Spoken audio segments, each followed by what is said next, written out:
Hello and welcome to The Intentional Clinician. I'm your host, Paul Krause, licensed professional counselor. Today's episode is part one of my conversation with Mike Speakman. We discuss many topics on a range of issues facing our society today. We discuss how parents could help drug-proof their child, how recovery works, what addiction is, what to do about addiction issues facing our community. We talk about recovery from addiction. We talk about cultural rites of passage and the difficulties of finding those in today's society in the United States. We discuss personal growth through relationships, family, community, and counseling. We also get into how delayed emotional growth in children may contribute to illegal drug use as an adult. We discuss how parents can intervene successfully to help an addicted child, whether that child is a young child or an adult child. And we discuss how everybody can lend a hand to their neighbors and children in their neighborhood to navigate some of the difficulties facing our communities through different forms of addiction. Basically, this is part one. In part two, we discuss anger. I hope you enjoy my conversation with Mike Speakman. I know I did. He is a great mentor, and he has been doing this work for over 30 years. He is a very wise individual, and he is the founder of the PAL groups, which are now in many states, called Parents of Addicted Loved Ones, which is a support group for parents. I have got some feedback asking to explain my new clinic in Grand Rapids, Michigan. As you know, I previously practiced counseling in Phoenix, Arizona for 9 years. Now I am permanently in Grand Rapids, Michigan, and I am now working at a clinic called Health for Life Grand Rapids. This clinic has, of course, myself doing counseling. I do a lot of EMDR therapy here in Michigan, as I haven't met that many other EMDR practitioners, and there seems to be a demand for trauma work. Also in our clinic, we have another male counselor who works with teenagers mostly and their parents, and we have some fantastic female counselors concentrating on a wide range of issues. We have somebody who works a lot with moms, young mothers. We have somebody who works with everybody. She does fantastic work with anxiety and depression. Very awesome stuff, and a few other folks who are at our clinic. So if you want to know more, go to healthforlifegr.com. If you are looking to exclusively work with me, you can go to paulkrausecounseling.com. We also have a naturopathic doctor who is licensed in the state of Arizona to practice medicine, who is giving education here in Michigan as part of her satellite office from her Scottsdale office. That's Dr. Nicole Kane. For more information, go to www.drnicolecain.com. And that is the update on the clinic. So, I hope you enjoy the interview. Let me tell you a little bit about Mike before we get to the interview. Mike is a life coach and licensed substance abuse counselor with a passion for helping parents save a loved one from addiction. His knowledge base comes from experience and a successful career of helping people with substance abuse addictions in residential treatment centers since 1988. He has found a way to translate his expertise into practical steps parents can take to best help their child that is suffering from an addiction. Mike is the founder of PAL, Parents of Addicted Loved Ones. This is a support group of parents helping parents. Groups meet every week to offer education and support at no charge for parents trying to save a son or daughter from addiction. There are presently 19 PAL meetings in the Phoenix, Arizona area, 2 in Tucson, and groups in 17 other states as well at this point. And it's growing. Mike is the author of a book. It is called The 4 Seasons of Recovery for Parents of Alcoholics and Addicts. His book has been called a handbook on recovery from addiction. It is designed to guide parents through the predictable but often unknown stages that adults and people with addictions and also adolescents go through to finally achieve a successful recovery. I've read this book, and this book is about that and so much more. It's about boundaries. It has scripts for conversations. It's fantastic. We'll talk about that more later. Mike also has another area of expertise from his work in treatment centers. In 1991, he developed the first anger management conflict resolution training program for the Salvation Army Adult Rehabilitation Center in Phoenix, Arizona. Since then, he has developed and taught workshops for counselors, the general public, high school and college students, and in the criminal justice system. In 1993, Mike developed the SMARTS training program, a results-based anger management program used in treatment centers and jails across the country. There's a lot more we could say about Mike right now, but let's just get to the interview. So, Mike, welcome to the Intentional Clinician podcast. Thank you. Good to be here. All right. So to kind of get started, we should probably start with a story, which is, you've got a lot of accomplishments, a lot of things we want to talk about, a lot of knowledge to share with our listeners. But first of all, how do we know each other? Well, that's an interesting story right there. Uh, I was referred to you as a person who works with adolescents with problems, substance abuse problems, and other problems. And I work with parents of adult children. And so I thought, well, we might get together here so we could refer back and forth. And then after I got talking to you, I found out that we had a lot in common as far as the way we approached the issues and trying to help people, that we just really had a lot in common in that area. And then we started talking about doing a program, expanding the anger curriculum, which I developed many years ago, expanding it out to more and more reach of treatment centers and also to getting it eventually into jails. That's right. We were working on our project called Anger 101, which you own the website to, and we found out that this was quite a large project. Yes. I think it's all right to talk about a little of our intent for any of the listeners who might be interested. Mike has developed great anger management and conflict resolution workbooks and just basically a whole book, a training program. And we had gotten together with a former chief of police, was it? Or, he was a police commander at one point. Yeah. Kim. Mm-hmm. And we were working with him also on trying to make a series of videos, which would be much easier to distribute to jails and prisons for people incarcerated to learn anger management skills and life skills, so that when they got out, that they could be more productive in society and have less incidents of anger, which may have possibly gotten them in there in the first place. Yes.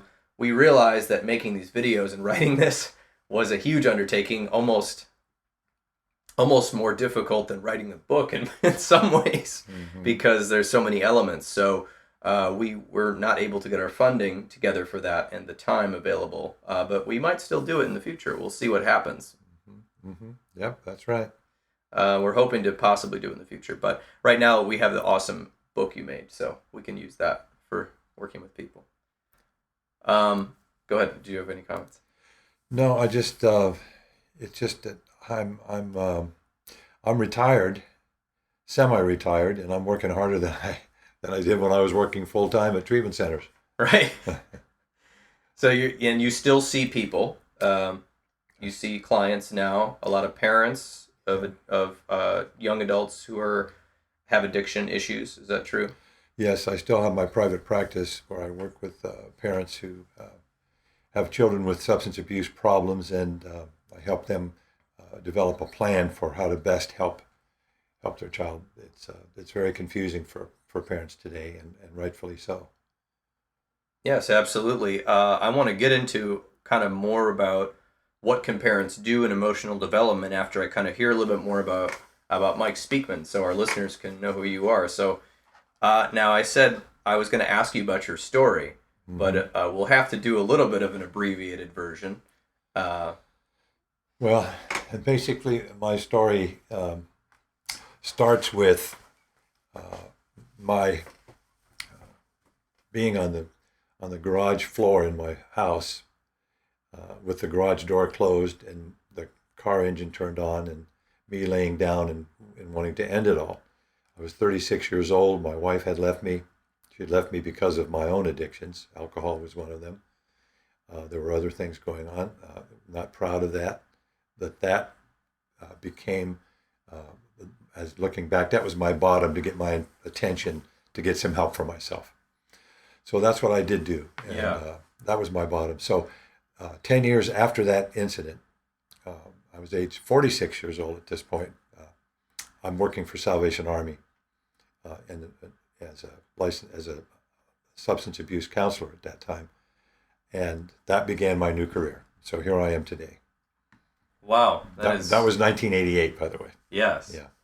When you were 46. Yes, exactly. So you have a lot of personal experience going through a lot of the things that you're helping parents and also young people sometimes with today. Yes, absolutely. Yeah, absolutely. I don't know anybody else, if they didn't have some kind of a story involved with this, why they would want to be in this field.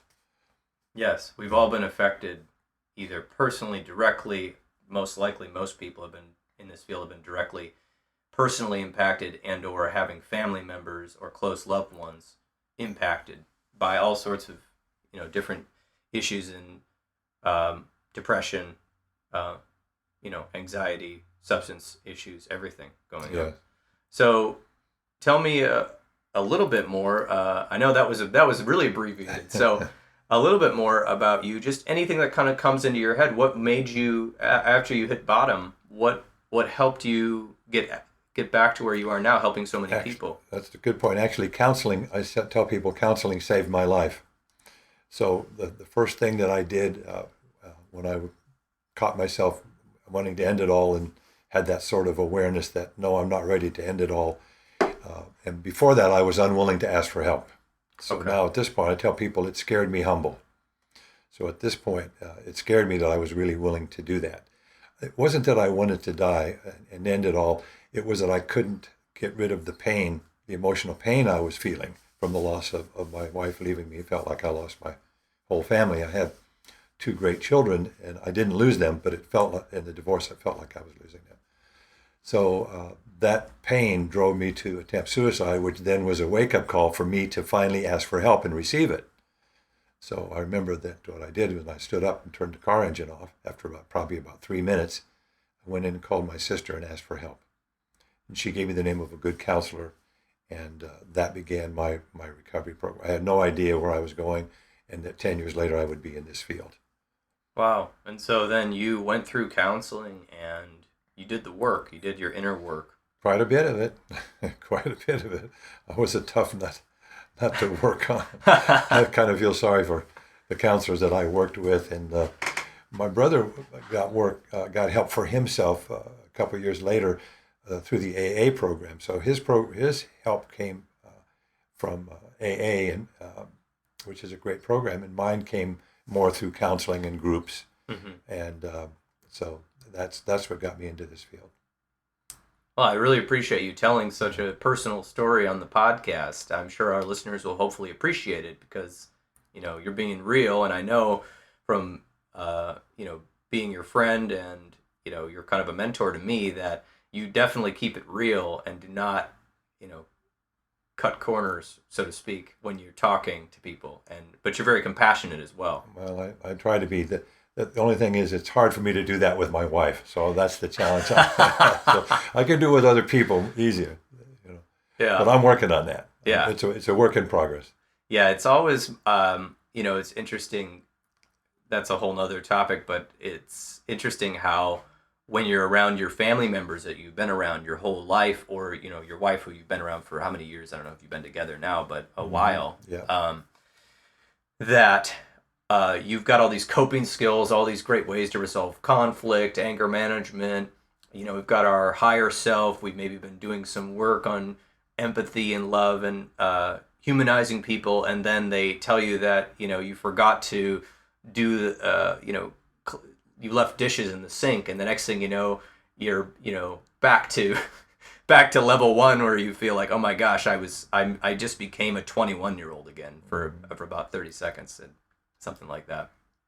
Yes, that's the challenge that I have. It's hard for me to apply to myself, but my wife lets me know that. So she's helping me grow, and I feel like I'm helping her grow. That's great. I remember you actually, that throws into my mind a comment you made a while ago about to me when we were talking about friendship and some difficulties I was going through with some friends at the time. I don't know exactly what you said, so I'm going to turn it over to you, but my gist that I got from it was that you're interested in becoming friends with people and being friends with people and staying friends with people that are interested in continuing to grow as people. Yes, I think that's important because a lot of people are at a certain time in their life maybe not interested in growing, maybe more interested in having a career and having what the world offers to us to be successful. And that's the way I had been. That's all I had been interested in at that time. And the concept of growth made no sense to me, whatever that is. But now I realize it's wanting to become a better person by asking for help and receiving help, and and so I'm in the counseling field now. But back before my wake-up call, I'd be a million miles from a counselor. There's no way you could get me to talk to one. So it's scary to grow, but I think that is subject for all of us to consider. We have a lot of young people today who are looking at our society and wanting to grow up and be successful, and looking for answers because they are able to see a lot of people who seemingly have everything that the society is to offer us as far as being successful: career, money, fortune, fame, family, all of that. But they're not happy. There's something missing. Yes. And I think the children, the young people today, they're so smart compared to, they're smarter every year, and they know so many things. They can know so much that they see sort of the cracks in our cultural knowledge base, and it's like it creates this division and challenge for us as parents. And so I think we started off talking about friendship. So I know myself, I want to grow, and I want to be around people who want to grow, because we can be more honest with each other and confront one another when we need to, be more caring, and so that's, to me, that's a very important thing. Yeah, absolutely. And I think, we're almost getting into some of that, talking about that emotional growth and development. I think we'll save that for a moment.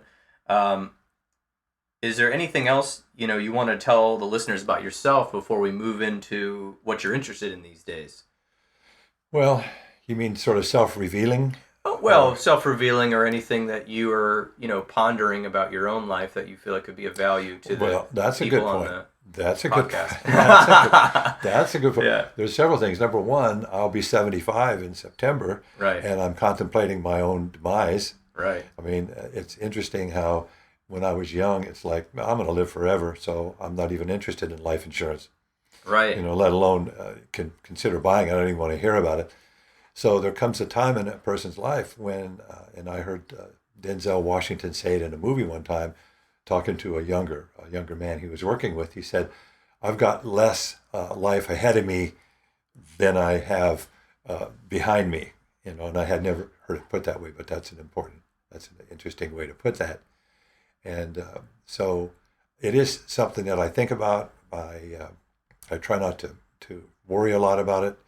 One of the interesting things that I heard recently, talking about facts of suicide, because I'm technically a survivor of a suicide attempt. I don't even think about Right. that often, but the highest rate of suicide in our society is men age 75 and older. Really? Yeah. So I thought that was interesting. We hear a lot about young people committing suicide, which Right. that is a real tragedy, in my opinion. But it's interesting to note that, and so that's something that's on my mind that I talk about and deal with. The other thing is I really enjoy playing poker. Okay. So I switching subjects here. I preach to the people I work with, both the parents I work with and the addicts and alcoholics, who occasionally I get an opportunity to work with, but much more parents and spouses and other family members. The importance of having fun activities in your life. Right. Recreation is something important. So I can't do the active physical recreations stuff like so much anymore. But I enjoy poker. I enjoy going to movies. I've got friends who are interested in growth, and I have other friends who are not. We just don't spend a lot of time with them. Sure. So it's not a put down kind of a thing. Sure. Yeah, that's right. I mean, I remember that. That was the other part of it. You said that you had friends from your past, and you still got together with them. It's just that you weren't spending as much active time with them because of just your different paths at that moment in life. Exactly. Because, it's important to welcome all comers. And I know that's something you do. You welcome all, when I've been to any of your talks or, seen the attendance at a PAL meeting, you're welcoming all walks of life, all different cultures, people from the vast differences in socioeconomic status, all realms of religion, political thought, whatever. They're all welcome at your talks. They're welcome at your PAL meetings, and I think that's a really important point. Yes, that's something that I sort of embraced. And then when I went to work for Salvation Army, I found that as a giant organization that they embrace that exactly. And I was really pleased and really enjoyed my time working with them. I wound up working about 13 years altogether with Salvation Army, 9 years down in Phoenix and 3.5 years up in California at the treatment center up there. So I have nothing but good things to say about Salvation Army. Even though they're a Yes. fundamentalist Christian organization, they are Yes. very, very accepting of everybody. And so anyway, nice for you to notice that about me. Thank you. Yeah, absolutely. Absolutely. It's one of the things that, I interested me, about you. One of the things was when I read your book, I was just floored at the way, there's certain authors, you read their poetry or you read a book and you're like, oh my gosh, they're reading my mind. Mm-hmm. Well, when I read your book, The Four Seasons of, how does it say it? The Four Seasons of Recovery for Parents of Alcoholics and Addicts. I was at first, thinking, well, oh, this is just about substance abuse and recovery. I've heard all that. Mm-hmm. And then and of course, that's my assumption brain that keeps happening. Sure. And then when I read it, I was just floored. I was thinking, oh my gosh, you were reading my mind. I've had these conversations with people. I've had these conversations with people possibly in my family. I did not, and it helped me with my own boundaries, not even with, even dealing with the substance issues, but just dealing with life. I couldn't believe and you had so many tools in there. And then when we got to talking more and, having coffee and having to, finally dash off to our destinations 3 or 4 hours later, even when we weren't working on the Anger Project, just chatting, I realized, you really had this opening, you really had an open mind to anything. You don't seem to just make up your mind about something and stand still. So you're still growing, you're open, and you have a lot of life experience that has, I think, informed your work. And so there's no biases going on, and I really enjoyed that about you, and how you're obviously continuing to grow, and then how we, as a younger person, I'm only in my early 30s. We could just, obviously I don't have as much life experience, I don't have as much to draw from anecdotally, but we could just talk about any topic, and and it was a lot of fun. So I appreciate that. Well, thank you. So I've learned a lot from you. I wanted to, I know we're going to talk about PAL, we're going to talk about your book, your anger book, and some other things coming up here, but I wanted to talk a little bit about, what are you interested in these days? These days, one of the things that I'm working on is a book for parents of adolescents. Okay. Because the book that you're referring to is for parents of adult addicts and alcoholics. And, That's right. And there's a big difference there. Adults are empowered, and adolescents have no power in our society legally, and that's an important distinction. So the working title of the book is How to Help Drug-Proof Your Child. Oh. And I'm very quick to say in the book several times through the book, there is no way to drug-proof a child. However, sure. There are things you can do to help, and that's why the word help is in the title. And the chief among those ideas is to be able to reduce the benefits and payoffs they get from using drugs. So that is something a parent cannot stop them from experimenting. I believe most children will, most adolescents, because we live in a drug culture. Sure. This is the time we live right now. But there's some things parents can do that's going to help their adolescent not get so much benefit from the use of drugs. People who continue to use them, the adolescents who continue to use them, it is serving a purpose for them. It is helping them in some way. Not always obvious. So the book is going to help parents understand there's some things they can do while their child is still an adolescent, approximately age 12 to 18. And it'll give them some ideas and some practical tools they can do. Now, I'm going to ask you a prep question real quick. 'Cause I'm going to talk a little bit about adolescent community reinforcement approach, the ACRA program, which I'm trained as a trainer to train, and I'm a certified counselor in.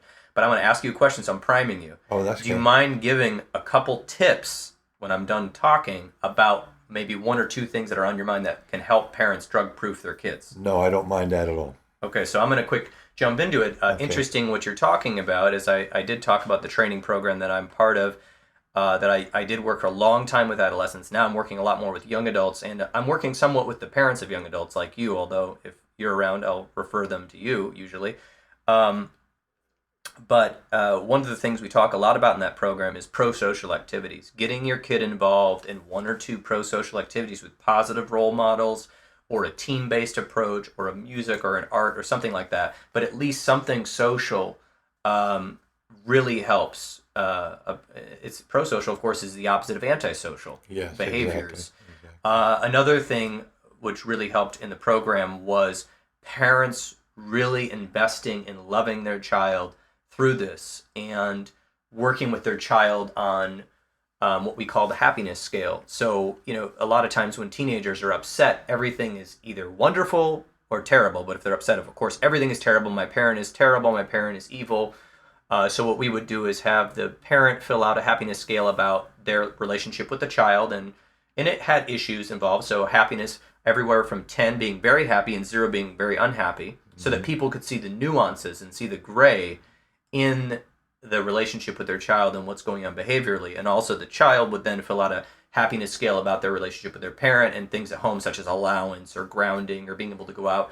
And then when we would look at that together, and sometimes we wouldn't just reveal it because the adolescent would be doesn't want to let their parent know what their answers are, but they would pick a couple topics that they wanted to talk about or negotiate with the parent. Mm-hmm. And when we could make peace and maybe just negotiate on one item, which of course a lot of times with adolescents is allowance or letting me go out, and the parent would negotiate a little bit with, of course, their upset part with their child was grades or chores. Mm-hmm. If we could broker some type of deal, you would see their happiness as parent-child go up, and you would see their understanding of each other come up together.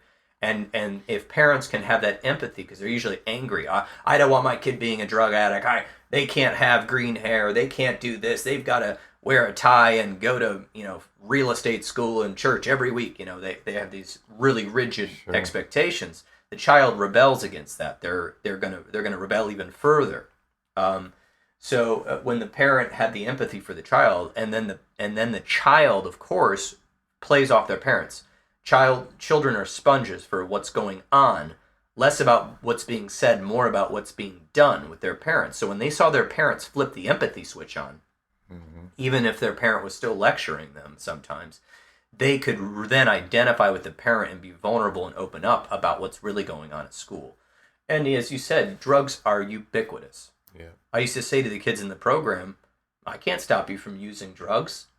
We could walk out this door, and when I meant that, we were working in a rough neighborhood in Phoenix called Maryville, and we could walk out this door, and within 10 minutes, I bet we could score some drugs. Absolutely. So it's not about being away from drugs. It's about finding things that reinforce not using drugs and making your life happier. Because if your life is happier, then you're not going to be using it for a coping mechanism or to fit in or to escape from the pain of your household or whatever. That turned out to be a longer tangent than I thought. So, do you have any tips here for parents who are trying to drug-proof and help drug-proof their child? Yes, one of the tips that's going to be in the book, one of the chapters is going to be about, and some detail about how to pull this off, and that is allowing your adolescent child at times. This isn't all the time, every time, but it's also never. And so that's what tends to be with our adolescents. This is at times allowing them to have an opinion that's different than yours, and validating it, and letting them know it's okay for you to have a different opinion from me.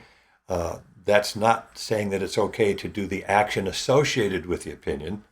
So we're separating their opinions from their actions, and so a good example of that would be, it's okay for you, Johnny, you're 17 years old, for you to believe that this country should legalize heroin because you read that it is legal in England, which it is. Oh, okay. So, notice what normal reaction a parent would have with a 17-year-old son who says, I think heroin should be legal in this country like it is in England. Oh my goodness. So here's an example Yeah. where a parent would have another choice here, and that would be to say, Johnny, that's a valid point of view. It's not my point of view, but I want you to know that you can have an opinion different than mine. However, I also want you to know at the same time that if you get involved with it in any way, shape, or form, I'll kick your butt from here to China. So I'm Right. separating the Right. actions from the opinions because from a sense of empowerment, a person needs to be able to hold their own opinions and feel like it can be validated. So that is one of, there's three basic skill sets that we're teaching them, and that's one of those that we're teaching them. Because what we're trying to do, and to understand the importance of that, is to see some basic child development. And that's why I started the parent support group, is because I could see the difference in how parents were reacting to an addicted adult. And again, all the treatment centers I worked in were adults. Right. So I could see how parents were handling an addicted adult child versus how a spouse was handling their addicted spouse versus a brother or sister handling it. As you can see, different relationships there. The parents, it was, obviously it's different, you're the parent, but it was different in a certain way. It was different in a certain way. It was different in a way that only child development concepts, simple child development concepts, could explain. But then the explanation of those child development concepts tied in with the addiction and really opened the door for a greater, deeper understanding as a parent, how I can help you if you're 18, 28, 38, 48, 58 years old. Yes. Because with the addiction, it doesn't change, even though a lot of things change in a person's life. As long as they're actively in their addiction, it doesn't change. The dynamics stay the same. So teaching them about adolescent behaviors and the fact that we live in a culture who doesn't really have a structured rite of passage.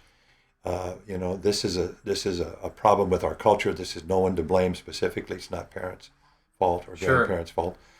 That basically what I was saying is that child development issues collide with addiction issues in the drug age that we live in to produce potentially hopelessness in parents. Right. So that was the way to sum that whole issue up. And so then the concept is, okay, how does childhood development fit in there? Well, basically, you're still parenting an adult as if they were still a child. Right. And not even realizing that because there was no interruption point to say, okay, I'm a man now, I'm a woman now, start parenting me different, Dad, Mom. Yes. And for the parents to be able to say, yes, you're a man, you're a woman, we're going to start treating you, that is a great big blank spot in our culture. And it gets worse every year only because we continue to move forward further with the modern day technology of communication, but farther and farther away from the village concept that we had many years ago. We lived in villages. Right. And so there was a natural camaraderie between people. And so in the village, you trusted your neighbors. You knew your neighbors. Your neighbors knew your children. Your neighbors could interact with your children. Your neighbors could impart a disciplinary learning event for them. Right. And your Hold child them accountable. Hold them accountable. And your child could actually learn an unnamed life adult coping skill, because we live in a culture where they're unnamed. 100 years ago, 90% of the population lived in farming communities. Yes. And so it really lent itself to teaching through teachable moments what we could call adult coping skills. Right. So we live in a culture that not only do we not teach them, we don't even have a list of them. So there's just sort of this hope that it just somehow happens magically.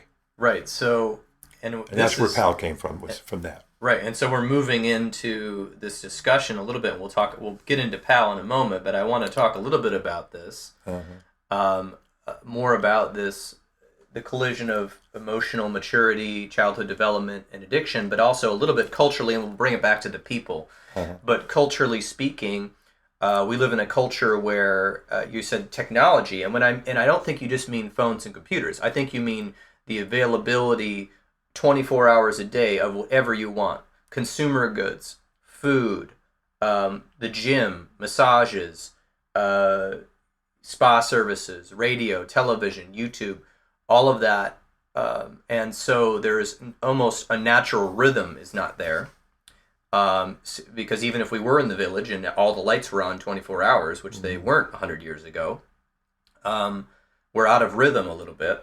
And then also, people are lonely, lonelier than ever. I saw a study, which I keep trying to find on the internet, but about most people today report having one or two people at most that they can talk to, where in the 80s it was 3 or 4, and in the 60s it was upwards of 4 and 5. Having people that they could intimately discuss things with, not just a surface conversation. So there's part of that going on. And then also not having a definable rite of passage. So one of the things about the United States is we're a younger country, we're a melting pot, where other countries and cultures have been around for thousands of years. We're kind of like a new experiment. Yeah. My grandfather, of course, came over through Ellis Island. On my other side, I have Norwegian and Swedish people that came over to farm in Minnesota and Illinois, just maybe 40 years before he came over in the 20s. And so we all have a little bit of our own, whatever country we came from, Europe, Asia, in subcontinent, Africa, we all have these different traditions. People come from all over. I've just named a few. But we have not in the United States agreed upon, which you have told me, a set of adult coping skills and a rite of passage to become an adult. And so, of course, what I see a lot in my practice, and I deal with this a lot, and so do you, is I'm working with either parents or young adults or teenagers, and I'm working with them to develop the ability to have boundaries, to have to define their role, to be able to, especially monetarily today. Yes, the one thing that's going to be in the book for parents of adolescents is that we're talking about is letting them have their own opinion. And the reason that's so important is because one of the things about adolescent time is adolescents really have lost their identity. And if we look at it, this child development piece, from a simplified way of looking at it instead of getting all complicated. When you're a child, let's say from birth to somewhere around 12 or 13, prior to puberty, you have a solid identity. You're so-and-so's son, so-and-so's daughter.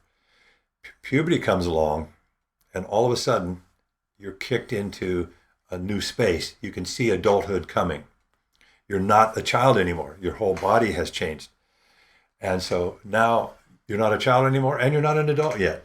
So it's kind of like identity lost. And this explains some of the adolescent behavior where it's so important to feel like they're part of something. So important what other people think of them.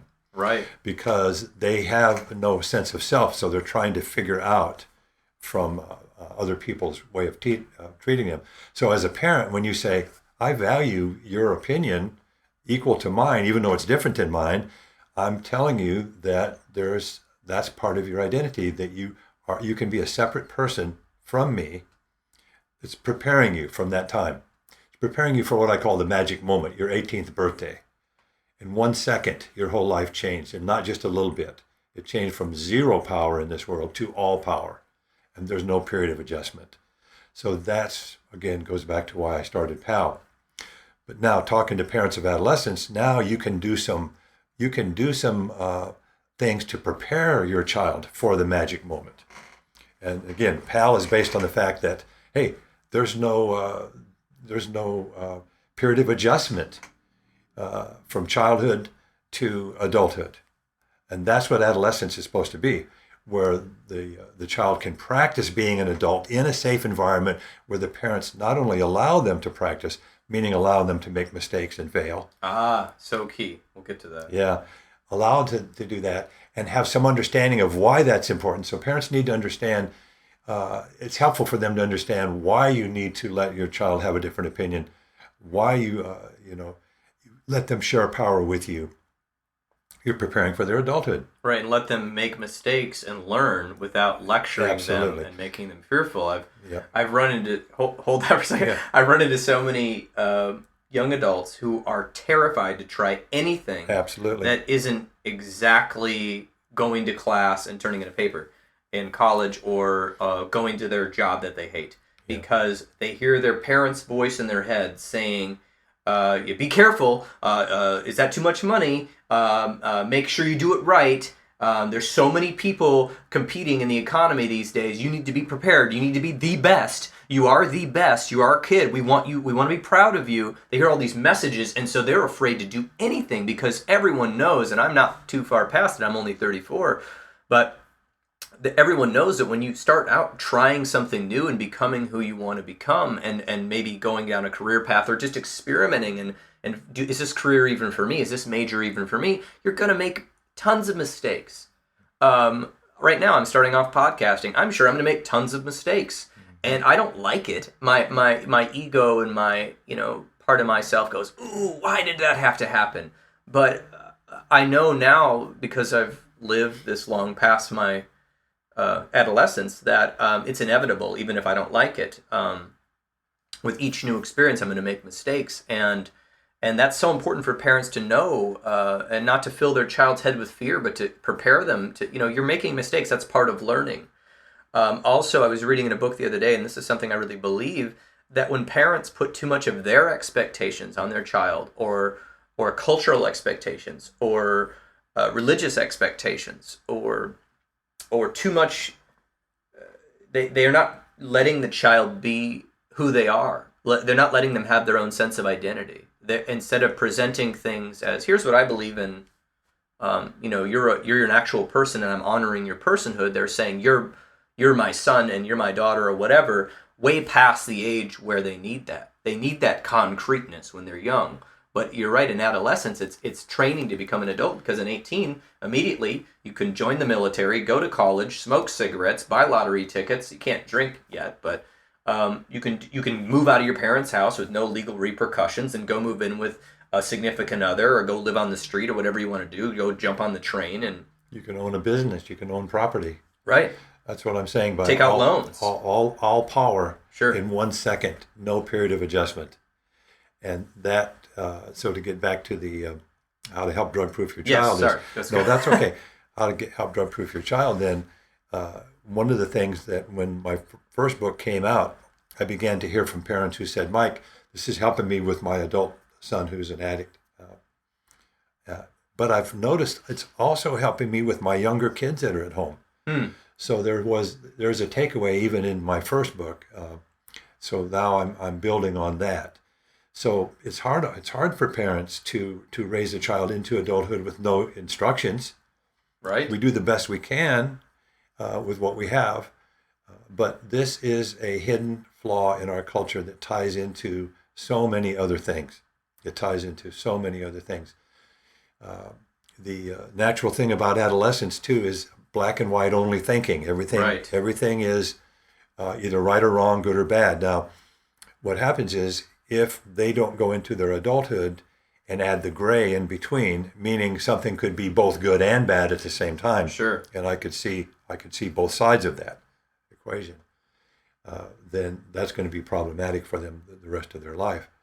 So this understanding from the parents, this is the drug culture age that we live in. This is providing the motivation then for parents to say, maybe pick up that book and say, all right, there's some things that I maybe look at, because it's uncomfortable to let your child have their own opinion.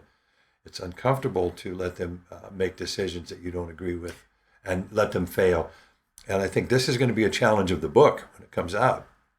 If it ever comes out, I'm still working on it. I'm sure it'll come out. I'm going to make sure of that. Yeah. I'll call you. But I tell you, the problem is, if you look at the closely held beliefs we have as human beings, very personal ones that are not subject to change because they're so important to us. Right. One of those is religion. And notice when people argue about religion, how they can get violent about that. Oh, yes. Another is politics, the same thing. But a third one is parenting. Yes. So it's going to be very challenging for parents to buy the book and read the book, and it's going to take courage for them. And I think there's plenty out there that have that courage. I believe they are, because people are looking for answers. Yes. Any parent that I talked to that read your book has been raving about it, and usually bought copies for other people. Mm. And so I think that's why I think people really like your book, and there's a need there, because people are not sure what to do. Like I can't remember, but I think we were joking about your child. You you had a child and there was no handbook handed to you about what to do. Yeah. I mean, I know there's what to expect when you're expecting and all that, but I mean, really, past when children are little, what do you do with the teenagers? So I wanted to touch on a little bit of rite of passages and what are your ideas about kind of a global transformation we can all do, taking it from the personal to the global idea. But for a moment there, I was trying to think about, you sparked in me, you said parents may not be comfortable reading this book and finding this out. And I my idea or assumption there was, are parents fearful? I'm trying to ask a yes or no question, but is this a fear factor? Are parents afraid of what's going to happen to my child when they leave my house? So I've got to control them all I can. And then the paradox being that when you control your child too tightly, when they do leave your home and go to college or go off to work or go off to the army or whatever they do or go off to the relationship, then they have no idea how to control themselves. And to have an internal locus of control, they've got an external locus of control, the mother and the father or whoever is raising them, holding them too close in the nest. And so when you say people are uncomfortable, because it means relinquishing a little bit of your control and acknowledging your fear. I think a lot of people parent out of fear. What do you have to say about that? Yes, we do parent out of fear because that's what works and that's what worked on us, and that is natural and normal for parents to do that. But you're right, there is this dynamic between the parent and the child, that any change in parenting the child will affect the parent as well. So hopefully there's a possibility for the parents to grow, and growing in a way, we mentioned growing before. One of the ways to be more specific about this, if we talk about personal growth, growing more into the person that I am already, but allowing myself to become more of who I already am, is a way of looking at growth. Yes. And that's, again, an identity issue. Another way of looking at it is spiritual growth. So an emotional growth, meaning that I'm more together. One of the definitions that I like from a very famous psychiatrist is that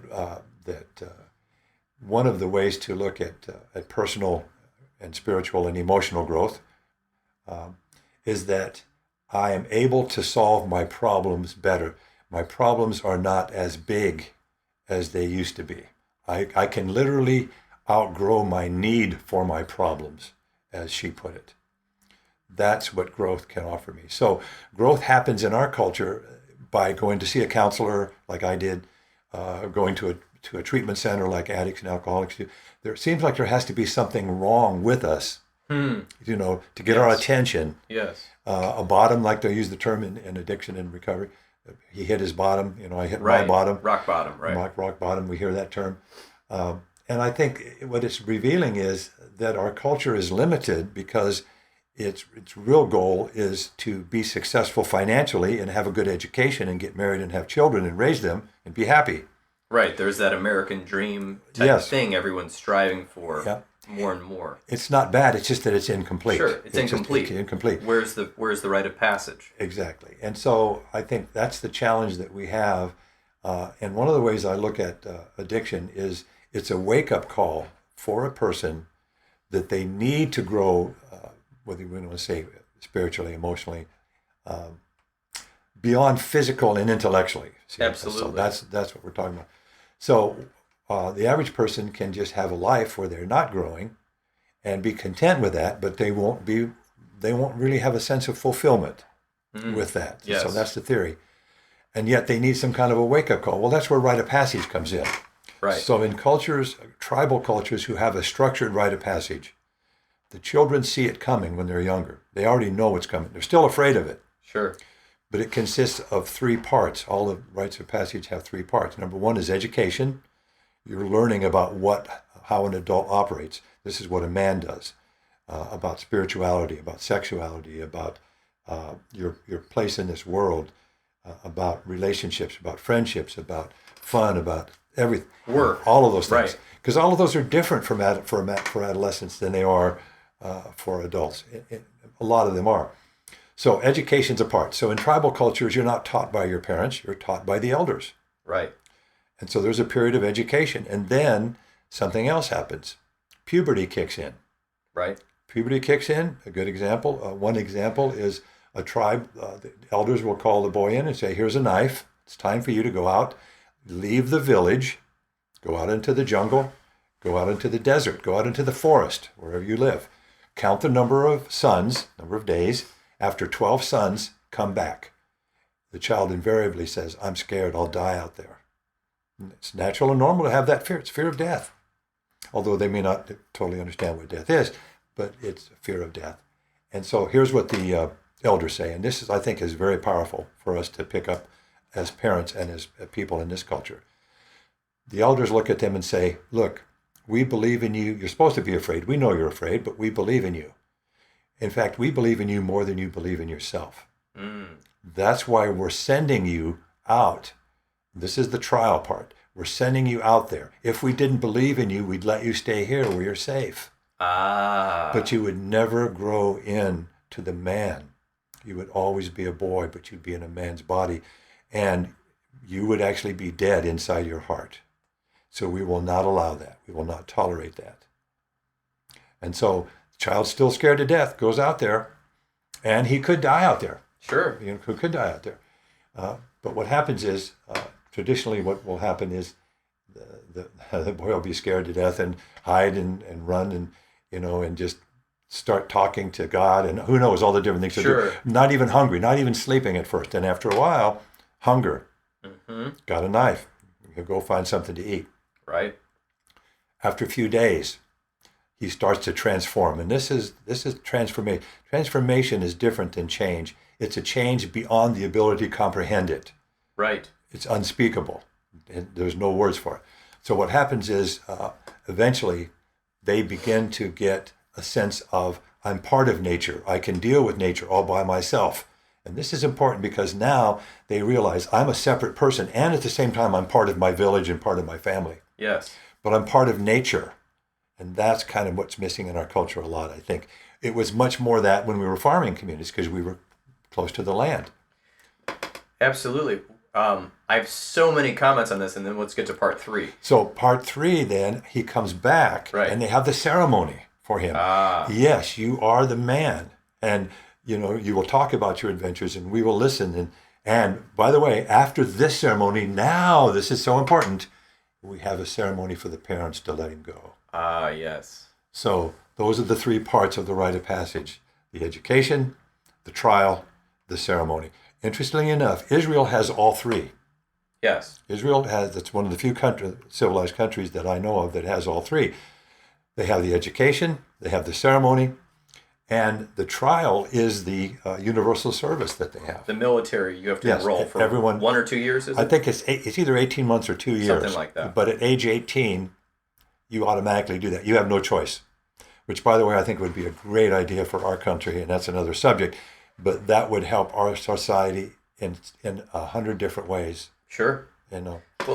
Well, actually, since you're on that, and we'll go back to the parent metaphor with the ceremony and the becoming an adult. But I did like your idea about everyone in the U.S. having to sign up for some type of program. Not just say the military, but what were you calling it the other day? Universal service. That means that they might go into the military, but they also might work on roads. They might work in forests.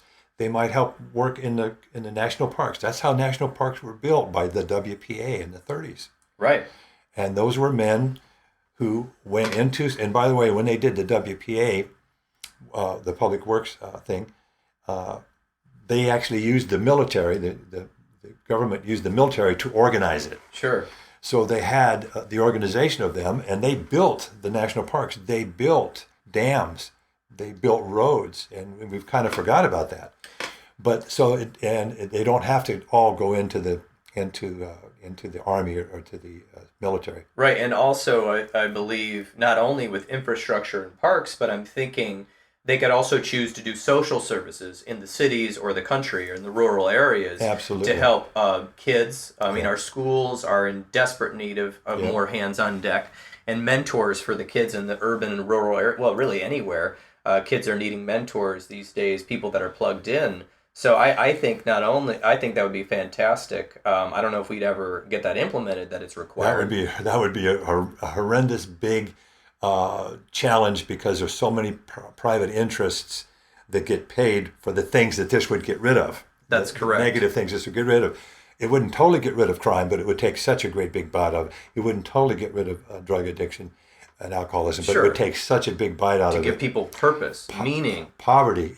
It Sure. would take a bite out of poverty, and we'd stop building all these jails and prisons. And so that's the only political thing that I really talk about these days. It's just a personal thing that I believe strongly in. Well, it's very utilitarian, practical, because it's not only helping the country and the people and the environment we're living in, but it's helping young people feel that they're a part of something, that they have skills, that they can work on a team with other people their age.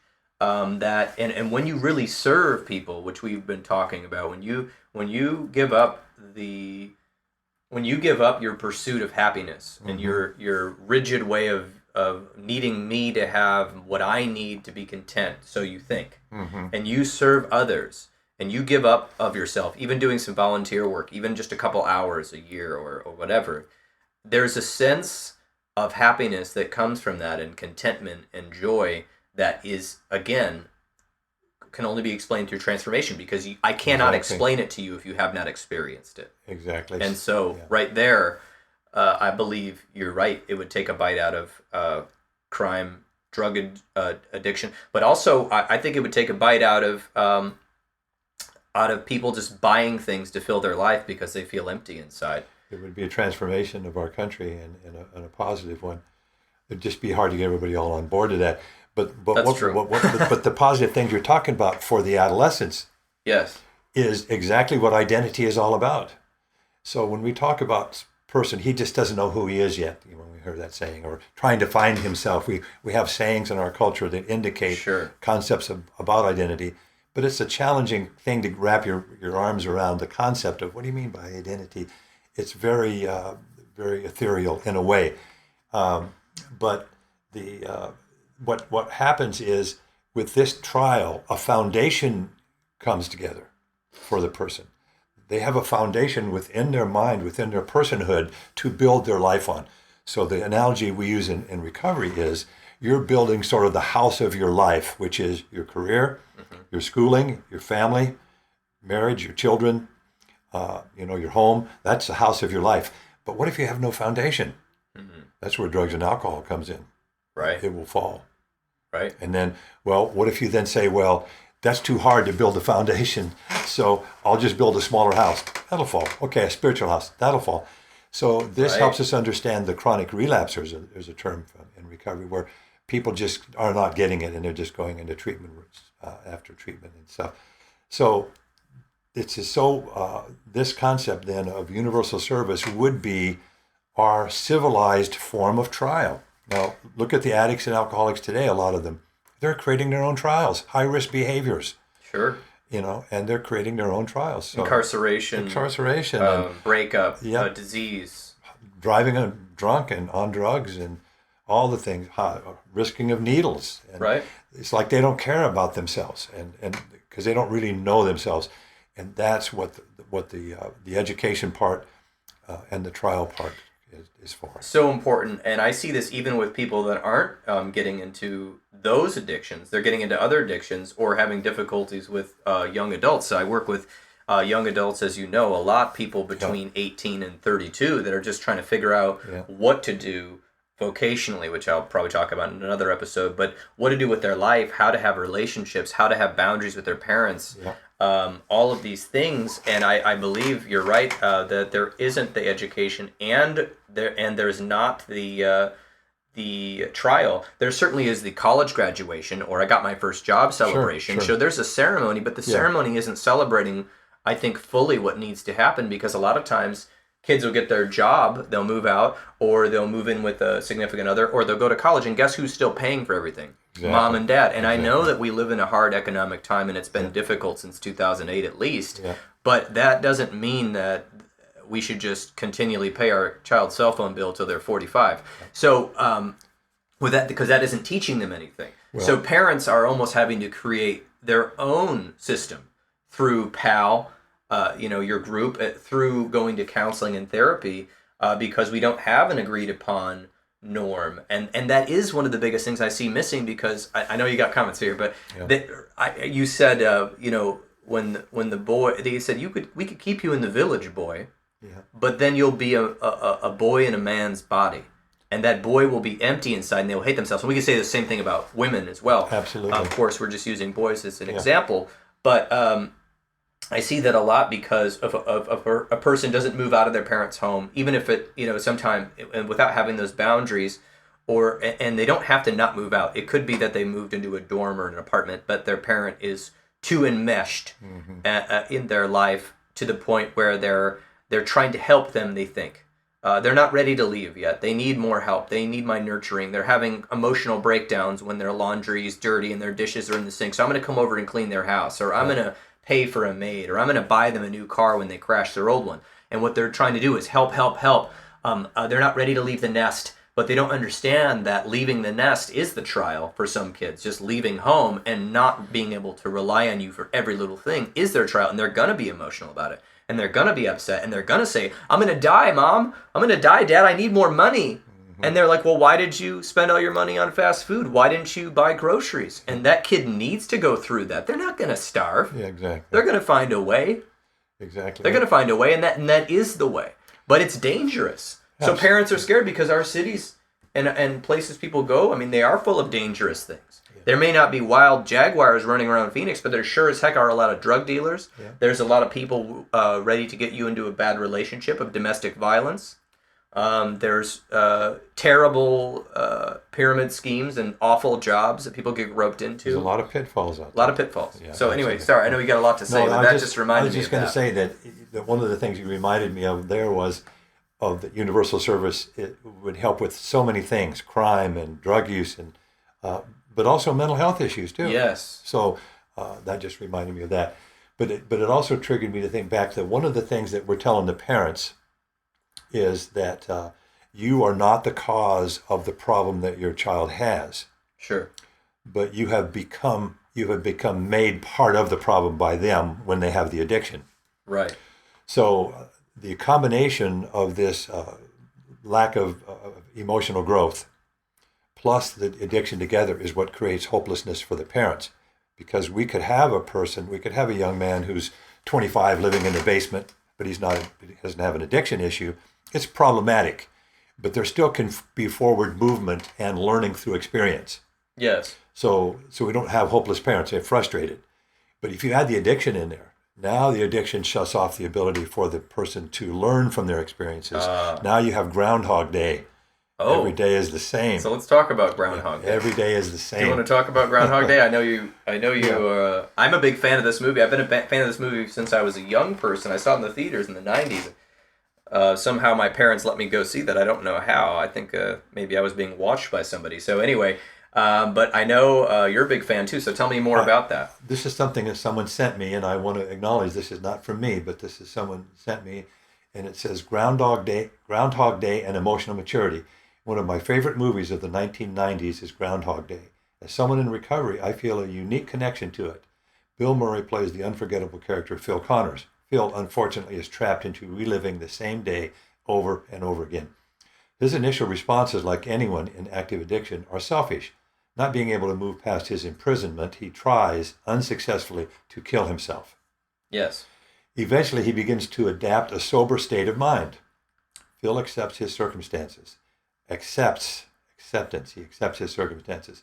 His motivations and behaviors transition from self-absorbed to a sense of generosity towards others. That's a transition period he goes through. He lets go of living his life simply for what he impulsively desires and instead focuses on doing the next right thing. His behavior becomes amended, and he embraces the true meaning of becoming an adult man. By the end of the movie, self-seeking has slipped away. Phil's whole attitude and outlook upon life has changed. By giving up his impulsive desires and instead following what he believes to be the most righteous path, he gains more than he ever desired. Phil Connors has found sobriety. Yes.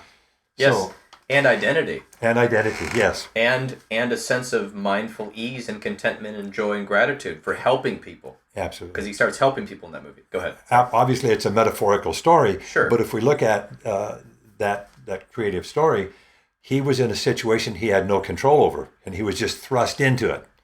Adolescence. Right. He went only by his desires, his impulses, and tried to control everything and tried to change the situation that happened to him. Adolescence. Other people tried to tell him what to do. He rebelled. Adolescence. Yes. He already knew the answer to everything. When everyone started to talk to him, he already knew the answers. Again, adolescence. So those are three of the major signs of or characteristics of adolescence that's helpful for parents to know. Number one, teenagers know everything. Number two, they love to rebel, so they'll do things to get you to get on their case so that they can rebel. Yes. They'll get you to argue with them so that they can rebel. Oh, yeah. And the third thing is they're struggling to find out their identity, but may not really know that as far as being able to aware. They're not necessarily aware of their awareness.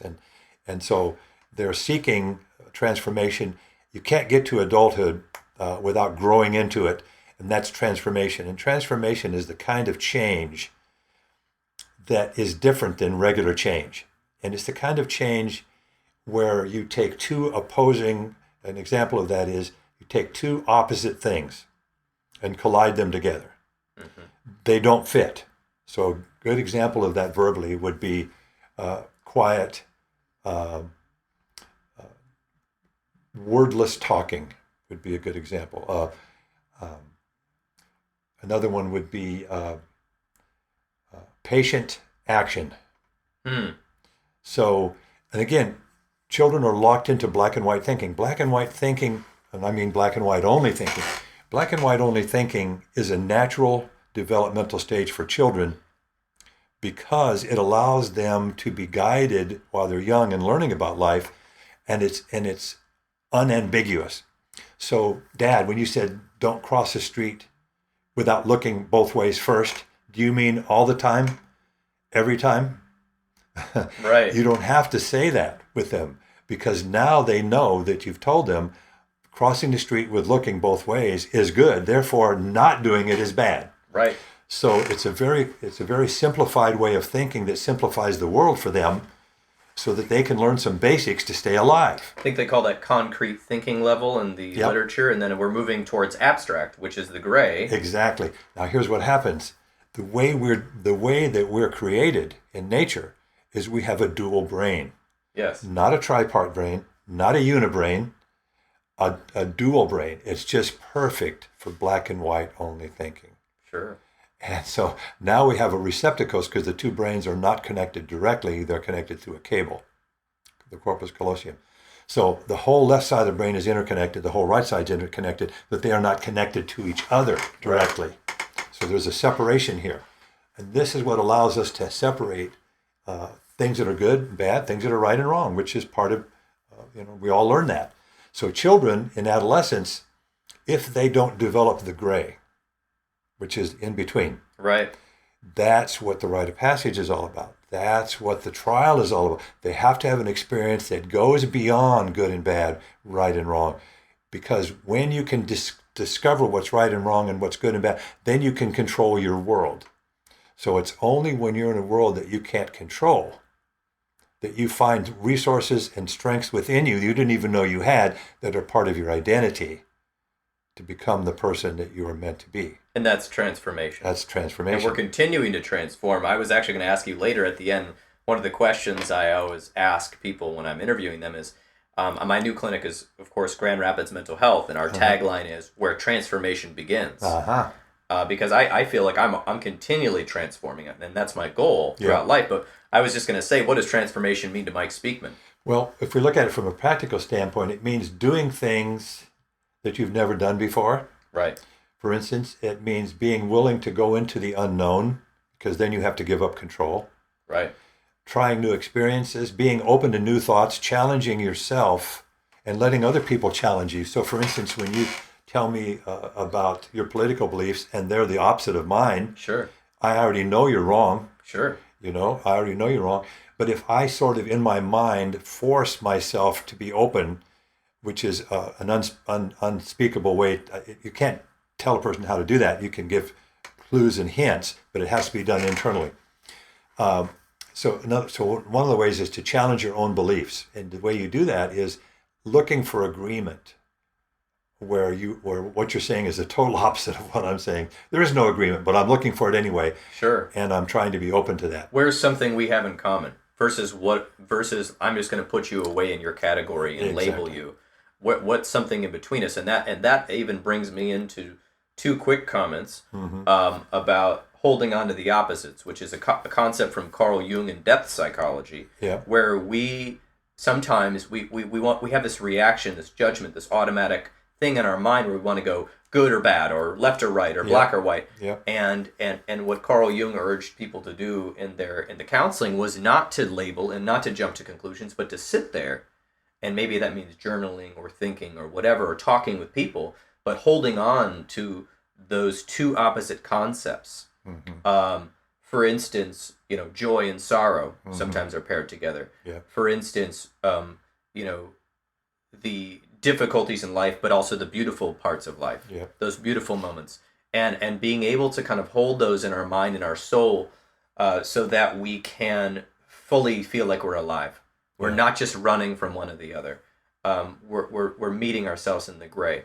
And then also, this is a whole nother podcast about mindfulness.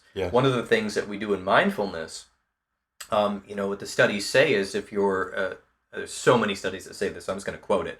If you're doing 20 or 30 minutes of the mindfulness meditation a day for 60 to 90 days, literally in brain scans, you have more gray matter, which helps you deal with stress more adequately.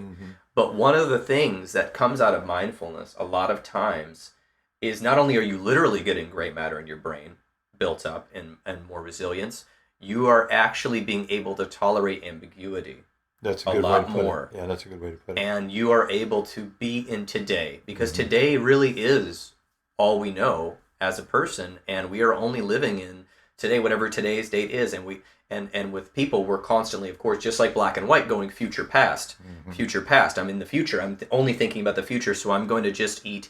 For the next week, I'm going to stay up, drink Red Bull, and eat McDonald's to get my project done. But I'm not thinking about the actual future, which is if I do that, the thing of what's going to happen to my body, or my productivity. We're out of balance, and so sitting in mindfulness, even if our brain is all over the place, like a squirrel, like mine can be sometimes, brings us to a place of being in the present, which is an adult. I think is an adult skill that is hard to learn because you can't learn it by intellectual means, and you can't learn it. I can't remember what the other one was you said, but it is an emotional and sort of spiritual experience to be able to sit in the present moment and to listen to your fears, because your fears are going to come up, and to listen to your anger, and we're going to get to anger, and to listen to your emotions that may be uncomfortable, and then notice that they're just like weather passing through, and eventually we will come through the trial. I've been through so many trials. I threw myself into them. I didn't know why, but I think looking back at my life, I threw myself into all sorts of trials, even though I was terrified, because I was sick of how I was living. I was sick of what was going on in my life. I was sick of where I lived. I was sick of who my friends were. I was sick of my behavior. And so I would say, no, I'm doing this now. I mean, I literally asked my parents to transfer schools as a child and as a high schooler 3 times. I was the impetus. I said, I want to change schools. I don't like this school. I don't like what's going on here. And I thought, of course, in my adolescence, probably this is an escape. There's a new horizon. There's a happy place. But what it really did was there was no place that was perfect. It forced me to deal with my difficulties with peers. It forced me to deal with my difficulties with dating. It forced me to deal with some of the subjects like math that I was terrible at, and I couldn't get out of it, and I had to face it, and therefore I did transform slowly, and hopefully we're still transforming.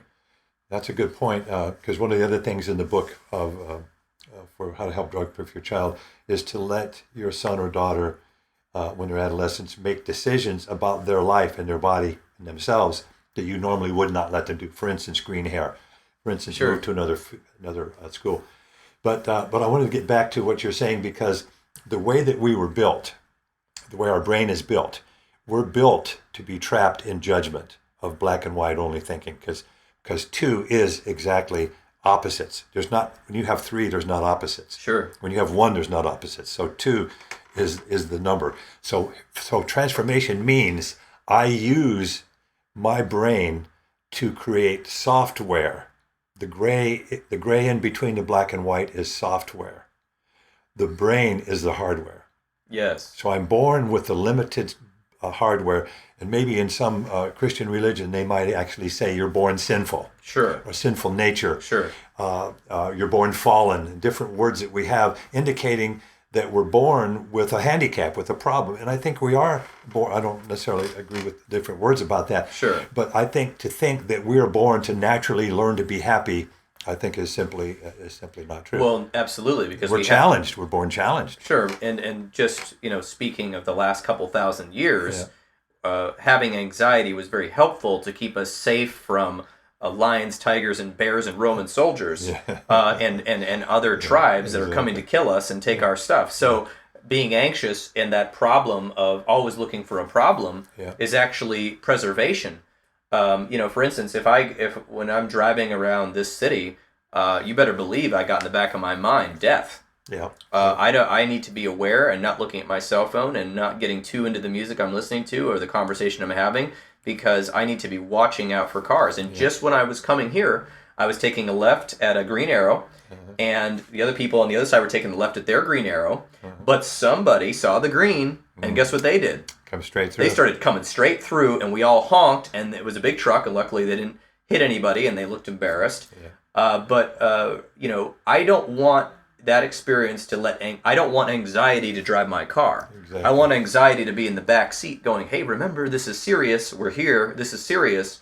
But, like you said, we're born with this presupposition to look for the negative and to not be happy. So that being happy is, of course, contentment, joy. That's a whole nother podcast. But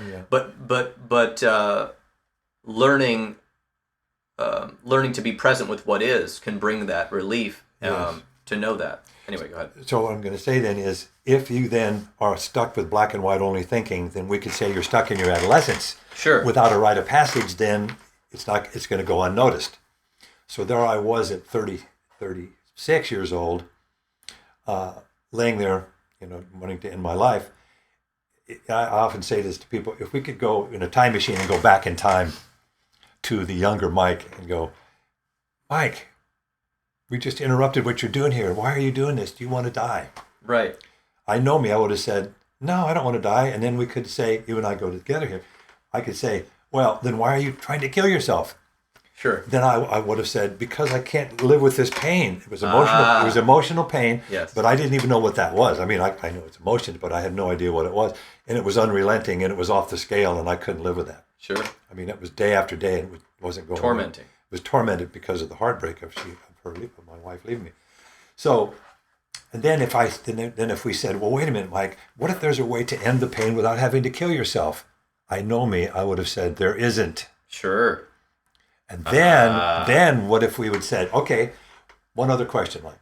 What if there is a way to end that pain, emotional pain that you have, without having to kill yourself?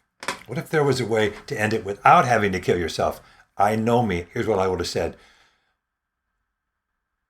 No. If we had said, what if there is a way to end the pain without killing yourself that you don't know about? Oh, sure. Then I would have said, there isn't. I would have caught myself. Right. There isn't anything I would have caught myself before I embarrassed myself. Sure. So now, if you then said, Mike, off the wall question, do you ever feel like you're a child inside? Hell no, look at my car, look at my house, look at my life. Yeah, I've got it all together. Yeah, that's before that incident. Yes. After that incident, I was opened in some ways. I was opened in some ways. Yes. So I went in and called my sister. She gave me the name of a counselor, and I couldn't wait. Called him. I couldn't wait to see him, and went to see him. And I just unloaded a lot. It was a 2-hour session with this guy, and he was the good person for me because he listened. He listened to me. Now, I went to see him a lot. He was a big part of my recovery. At a certain point, maybe a month from there, a month of counseling, maybe a year of counseling, at some point, once I had my awakening and opening, if you had said, Mike, you're 37 now, do you ever feel like a child inside? Different answer than I would have before. I would have thought. And I would have went, yeah, sometimes I think I do now that you mention it, because I was open. And I started to have self-awareness. Sure. How can you have identity without self-awareness? So anyway, that was just my story. But you see where my story kind of ties into my work. It ties into it. And being open is one of the hardest things to teach somebody, again, because you can't really be open unless you humble yourself, have the self-awareness, take the risk of being vulnerable and criticized, and put down and embarrassed and all that other stuff. And who's the philosopher? Was it Aristotle or Socrates? Somebody said, I should have been prepared for this, but they said, all I know is that I know nothing. Mm-hmm. I think that was Socrates. I think that was one of those guys. We'll be fact checked, I'm sure. Yeah. But that is such an important thing to live by. I think the same thing happened to me after my counseling experience. Before my counseling, when I went into counseling at 24 or whatever, 23, I knew everything. Yeah. Everyone told me, hey, do you know about this? Of course I do. Yeah. I know, and then I'll tell you more about it. Absolutely. I had this, closed attitude, this haughtiness to myself that, is regrettable, but I've transformed and I've made peace with that. But after counseling, I was like, wow, I know nothing. And the more I get into my career, 10 years in, I keep learning new things, and clients teach me new things as well. And if I can have that attitude every morning when I go in, that I've got my skills and I've got to be confident that I have those techniques. But if I can be open to what they're bringing, then I know that I can help that person, because they need me to be open, because they're trying to be open, and they need that openness to find out who they are and have that self-awareness and all those things that they need to heal. And maybe they need tools that day, but sometimes we just need someone to listen. Absolutely. But that transformation is also what the addict has to do. Yes. They need to transform. And so since the general population does not understand recovery and addiction, then it's kind of challenging. That difference in mindset and knowledge base is different. So the parents who don't really know about it are in a different state, a different point of view. But the transformation pressure on the addict to transform creates a little minor pressure for the parents to do some of their own work and to self-improve. Well, and that's another thing, and I want to make sure we talk about PAL before we move on to anger, but that's another thing I've seen a lot is when a parent comes in, no matter if it's a parent of an adolescent or parent of a young adult or parent of an adult, and they say, well, you know what, you need to fix them. They need to change. They're making stupid decisions. Yeah. But what we don't see, the parents may not see because they're angry and confused and hurt, is that if they do a little growing too, and they change a little bit of how they're acting, that is eventually possibly going to get a payoff from the person that's struggling with the addiction. Now, of course, it's not going to be an instant payoff because they didn't also become instantly addicted. Exactly. It took them a long time, and that dynamic is going to. I always said to people, I have a lot when I work with people that are struggling with addiction and have quit, or they're in recovery in some form, they're in the action stage. They keep coming in and they say, "Dang it, Paul! My parent, my brother, my sister, my roommate, my boyfriend, my girlfriend, they're still treating me like I'm using.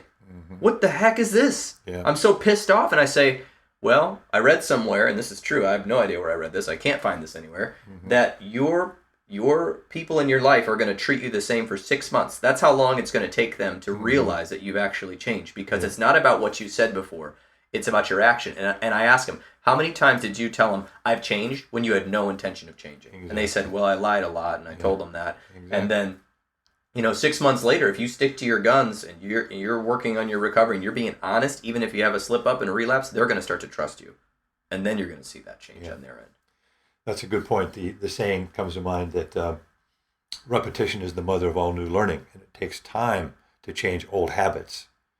And so, but the point being is that the parents at first don't know that they need to make some changes in how they're parenting as a powerful way to help their son or daughter. Initially, they think all you got to do is change the son or daughter. Yes, that is, and there is no magic pill for that. No. You can spend $60,000 on rehab, and if you don't change your parenting dynamics, the money you're giving your child, your boundaries, the way you're talking to them, they may come out and do the exact same. Not that it's all on you, because they still might be hanging out with their friends, and they might still be hell-bent on doing what they want to do.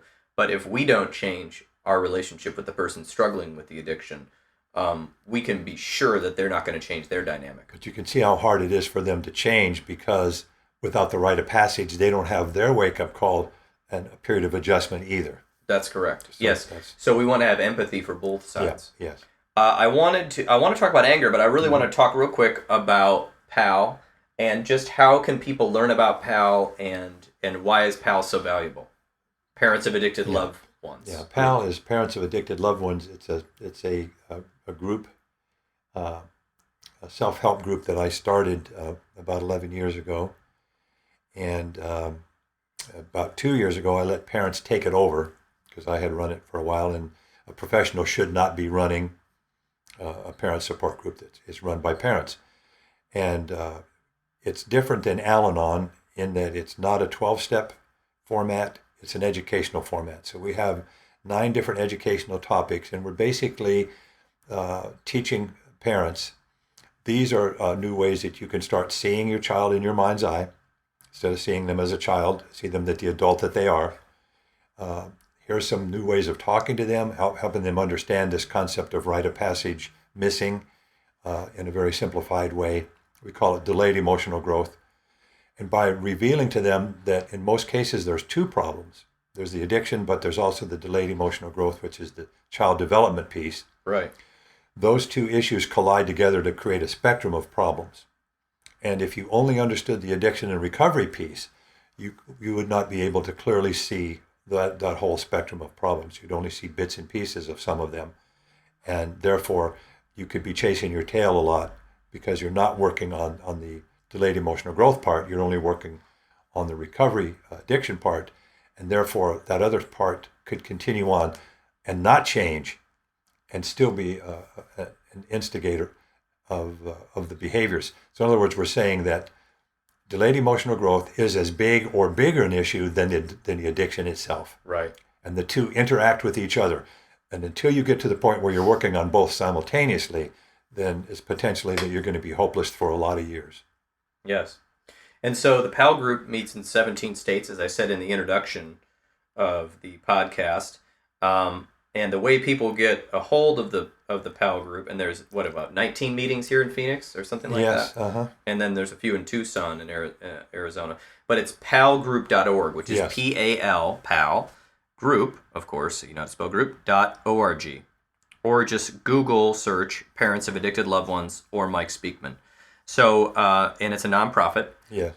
You can find a meeting on there, a great video, great information on there. And, if you're in a state that does not have PAL, heck, you could start your own group eventually. If you get some training from the board of executives at PAL. And there's telephone meetings available, apparently, also. You guys are on Facebook now. I didn't realize that. Mm-hmm. And, of course, you can contact PAL. Also, the old-fashioned way, let's go there, 480-300-4712. So if you're not in on the internet, of course, I don't know how you'd find my podcast, but heck, if you don't like the internet too much, then you can just call them and learn. You could actually learn to be a facilitator and things like that. But if you're just a parent, you can hopefully find one in your area. And it is different than Al-Anon. It is educational, and Al-Anon and AA are fantastic programs. Some people aren't a fan of the 12 steps being in order like that. And so I think PAL is just a way for people to learn more, and it's very specialized to the parents of and or family members. Spouses too can benefit because sure. What will happen is the addicted spouse will act like a child, and the healthy spouse will fall into the parent role. Oh, so yes. by learning about these parent-child dynamics in PAL, it can be helpful for them as well. Yes, and that's something that's interesting. It reminds me of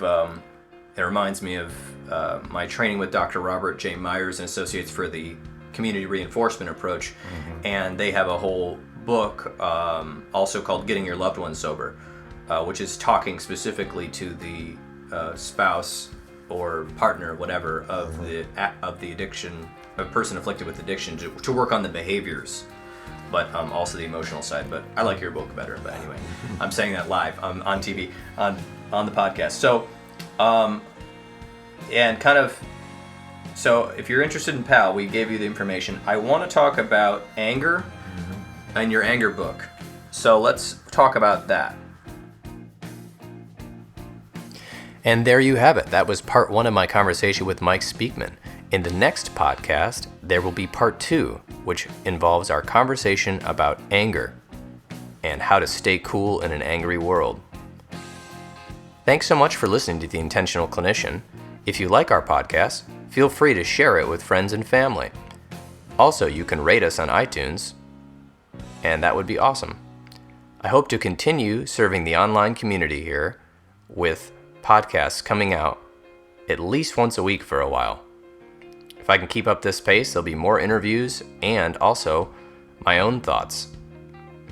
Thanks so much for listening. This has been Paul Krause.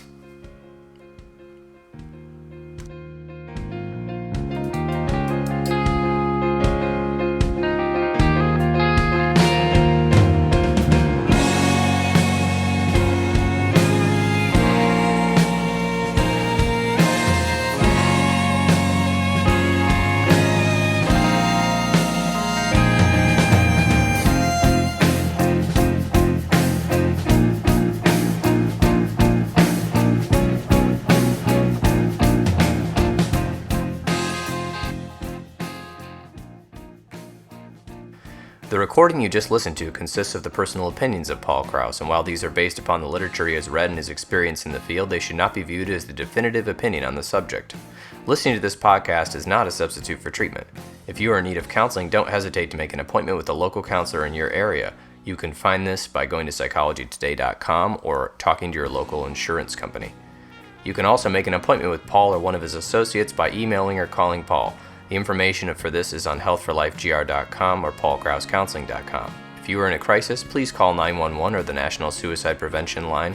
Call 1-800-273-8255. All right, hope everyone has a good day.